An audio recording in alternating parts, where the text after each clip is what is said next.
De Saint Jean de la Croix, La nuit obscure de l'âme, livre premier, chapitre 12, Des biens que la nuit du sens apporte à l'âme. La nuit où la purgation des sens procure de si grands biens à l'âme, quoiqu'elle ne le croie pas, que comme Abraham fit un grand festin, lorsqu'on son fils Isaac fut sevré, de même, on se réjouit dans le ciel lorsque Dieu sèvre l'âme, lui ôte les langes de son enfance et la fait marcher d'elle-même. Il la prive du lait qui la nourrissait. Il lui donne du pain dur, du pain d'effort, pain propre à soutenir l'esprit quand il est vide des tendresses et des goûts du sens, dans ses aridités et dans ses ténèbres, pain enfin qui n'est autre que la contemplation infuse.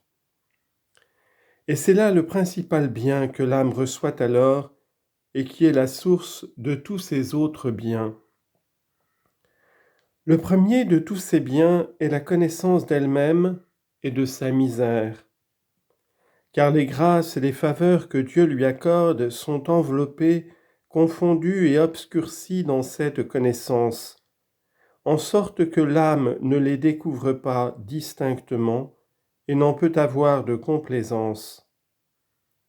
De plus, ces aridités, la privation des douceurs abondantes qui remplissaient auparavant ses puissances et la difficulté qu'elle sent à faire le bien, l'obligent à connaître et à confesser sa bassesse et sa misère, qu'elle n'aperçoit pas, tandis qu'elle jouissait des délices et des consolations intérieures de l'oraison.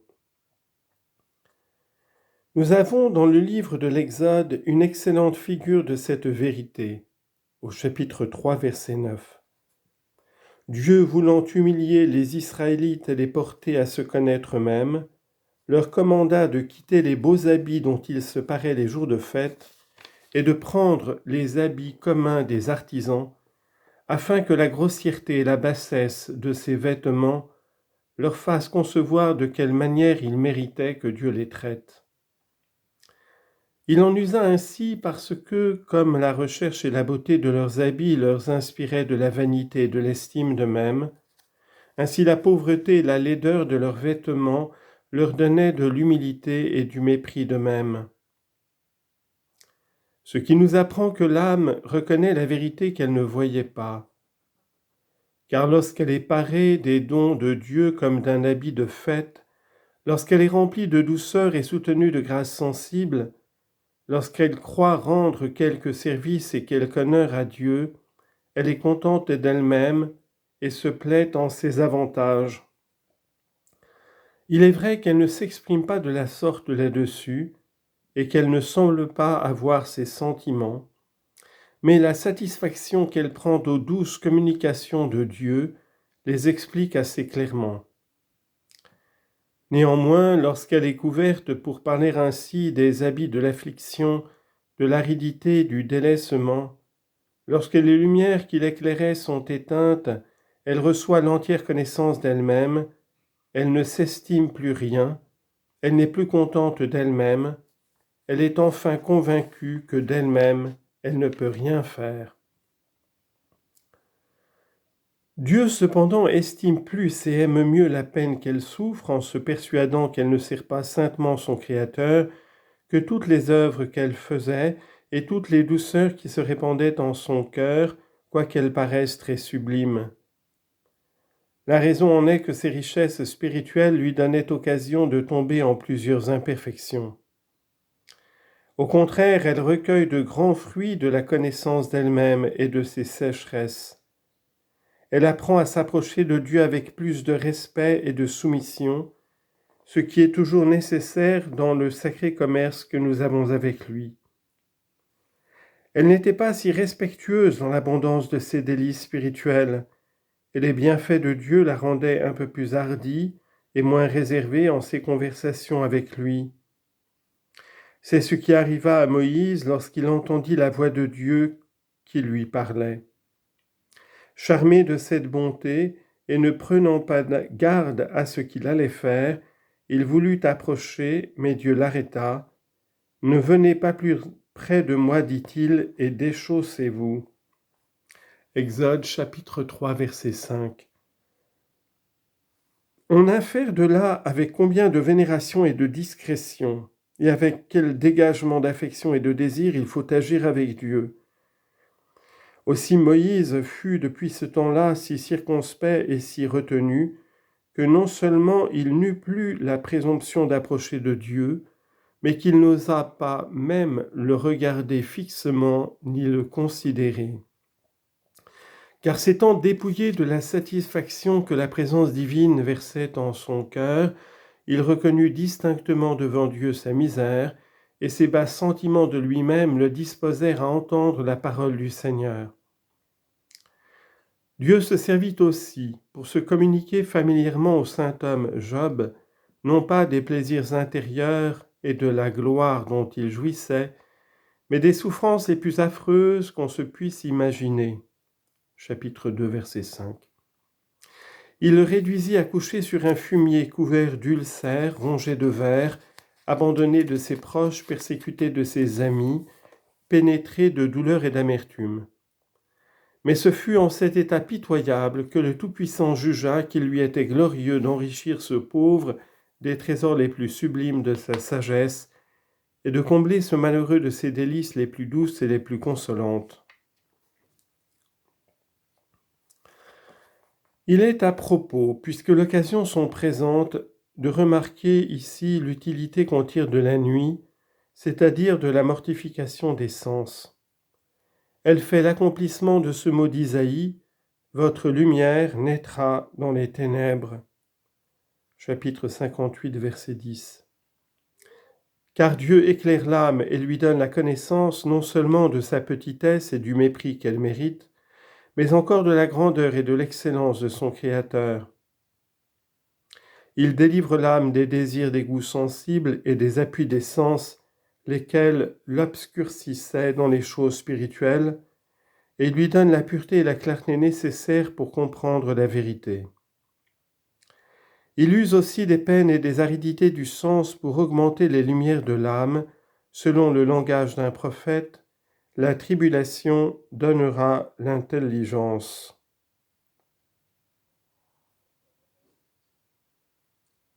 Isaïe, chapitre 28, verset 19.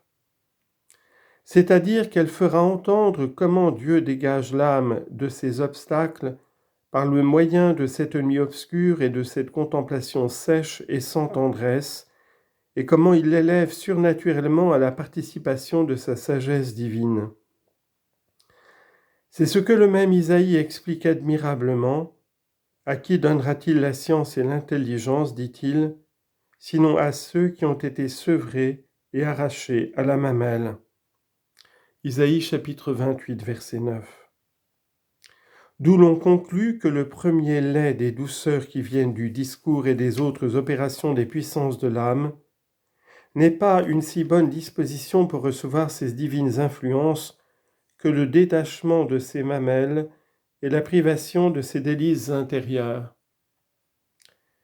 C'est pourquoi il est utile et nécessaire à l'âme de n'avoir nulle affection pour la créature, de ne s'y point appuyer et de bien s'élever au-dessus pour parler avec respect à ce souverain de l'univers et pour l'écouter avec toute la soumission possible, comme le prophète Habacuc l'assure de lui-même. « Je me tiendrai debout sur ma forteresse, dit-il, et j'y affermirai mes pas, et je considérerai pour connaître ce qu'on me dira. » Psaume 62, verset 3. C'est-à-dire, je détacherai mes sens des goûts intérieurs, je n'emploierai pas mon imagination ni mon esprit à faire des raisonnements, afin que ce dénuement me rende capable d'entendre ce que Dieu me dira. Il est donc constant que la connaissance de soi-même et celle de Dieu coulent de cette nuit obscure comme de leur source. Ainsi, saint Augustin faisait cette demande à Dieu, que je vous connaisse, Seigneur, et que je me connaisse. Car suivant la maxime des philosophes, on connaît très bien les extrémités l'une par l'autre. Mais afin de montrer plus évidemment la force du délaissement sensible qui arrive en cette nuit, Pour obtenir de lui les lumières dont l'âme est alors éclairée, je produirai cet endroit de David où il explique l'efficacité de cette nuit pour nous conduire à la sublime connaissance de Dieu. J'ai paru devant vous, dit-il, dans une terre déserte, sans chemin et sans eau, comme dans le sanctuaire, afin que je voie votre puissance et votre gloire. Habacuc, chapitre 2, verset 1. C'est une chose sans doute admirable que le prophète ne dise pas que les douceurs spirituelles lui ont été des dispositions propres à connaître les grandeurs de Dieu, mais que cela a été l'aridité de la partie animale lorsqu'elle a été abandonnée et privée de tout plaisir, comme le signifie cette terre déserte et sèche. Il n'assure pas non plus que les saintes pensées et les sacrés entretiens qu'il avait eus si souvent avec Dieu lui aient ouvert le chemin à la connaissance de la puissance divine, mais qu'il y était parvenu par l'impossibilité d'arrêter son esprit en Dieu et d'avancer en la voie spirituelle par les raisonnements, par les considérations et les opérations de l'imagination, ce qui est exprimé par cette terre sans chemin. De sorte que la nuit obscure du sens est le moyen de connaître Dieu et de se connaître soi-même. Néanmoins, cette connaissance n'est pas si pleine et si parfaite que celle qu'on acquiert par la nuit obscure de l'esprit, car elle n'est en quelque manière que le commencement et comme l'entrée de cette seconde connaissance. Outre ces avantages, la nuit où les sécheresses du sens procurent à l'âme l'humilité d'esprit, qui est une vertu contraire à l'orgueil spirituel et qui la purifie des imperfections dont elle se souillait pendant sa prospérité et ses premières consolations. Car sa propre expérience la contraignant d'avouer qu'elle est stérile en bien et très misérable, elle n'a pas la moindre pensée de croire qu'elle vit mieux que les autres et qu'elle est plus avancée qu'eux dans les voies intérieures, comme elle se l'imaginait auparavant. Au contraire, elle est persuadée qu'ils sont plus éclairés qu'elle et plus parfaits. Et c'est de là que son amour pour le prochain prend naissance. Elle en conçoit beaucoup d'estime et ne juge plus comme elle faisait, qu'elle est fervente et qu'il est lâche dans le service de Dieu. Elle n'a devant les yeux que sa pauvreté spirituelle et sa faiblesse, et elle ne s'arrête plus à considérer d'autres personnes qu'elle-même. Le roi prophète fait un beau portrait de cette humilité en ces termes. « J'ai gardé un profond silence et je me suis humilié. Je n'ai rien dit pour ma défense et ma douleur s'est renouvelée. » Psaume 38, verset 3.